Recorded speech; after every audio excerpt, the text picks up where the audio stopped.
100 روپے کا نوٹ بہت بڑا لگتا ہے جب کسی فقیر کو دیا جائے، لیکن شاپنگ کے لیے استعمال کرنا ہو تو بہت چھوٹا لگتا ہے۔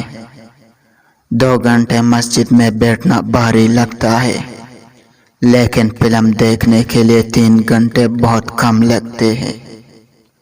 کرکٹ میچ کی کمنٹری سننے کے لیے لوگ پاگل ہو رہے ہوتے ہیں، لیکن جمعۃ المبارک کا خطبہ وقت سے تھوڑا زیادہ دیا جائے تو لوگ پریشان ہو جاتے ہیں۔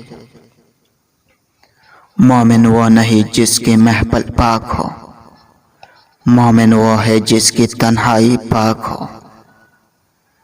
دن میں رزق تلاش کرو اور رات میں اسے تلاش کرو جو رزق دیتا ہے۔ کفر کے بعد سب سے بڑا گناہ دل دکھانا ہے، چاہے وہ دل مومن کا ہو یا کافر کا۔ اپنی ماں اور بیوی کو بے پناہ عزت دو، کیونکہ ایک تمہیں دنیا میں لائی اور دوسری ساری دنیا چھوڑ کر تمہارے پاس آئی۔ یہ کیسا دور ہے، یہاں کوئی اپنے دکھ سے اتنا دکھی نہیں ہوتا جتنا دوسرے کے سکھ سے دکھی ہوتا ہے۔